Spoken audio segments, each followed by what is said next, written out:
4 А сыныбына қазақ тіл сабағынан күрделі сөздер атты тақырыпта сабақ өттім. Ең алдымен балалармен амандасып түгенделдік. Ал балалар, көңіл күйлерің қалай, барлығы жақсы ма, қайырлы күн бәріңе. Бүгінгі біздің өтетін тақырыбымыз күрделі сөздер. Ал кім айтады күрделі сөздер дегеніміз не? Барлығы өз ойларын ашық жеткізді. Біріншісі зат есім, екіншісі күрделі етістік, күрделі зат есім, күрделі сан есім, күрделі сын есім. Балалар, біріккен сөздер дегенімізге қысқаша тоқталып кетейін. Біріккен сөздер дегеніміз екі немесе одан да көп түбірден бірігіп, тұтас бір ұғымды білдіретін күрделі сөзді біріккен сөздер дейміз.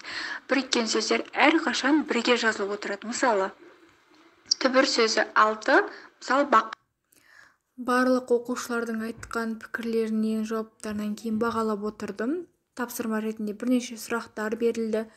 Өз жауаптарын айтып отырды және 70-ші жаттығуды орындауға бердім. Мақал мәтелдерді көркемдеп ауызша айтып шықты.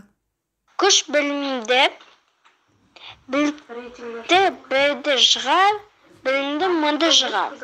Ақыл азбайды, білім тозбайды. Балалар, өздерің айтып кетіңдерші, күрделі сөздер қатарынан жасалған қандай мақал мәтелдерді білесіңдер? Барлықтарын бір-бір мақалдан айтып шығыңдар. Күш білімді, білекті бірді жығар, білімді мыңды жығар. Ақыл азбайды, білім.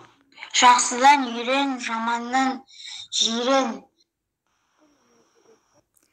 Барлықтар өз ойларын айтып шықты және үйге тапсырма ретінде 133-ші беттегі 72-ші жаттығуды бердім. Бұл жерде күрделі сөздерді түріне қарай топтастырып көшіп жазуға. Және сабақ соңында әдеттегідей кері байланыс жасалынды.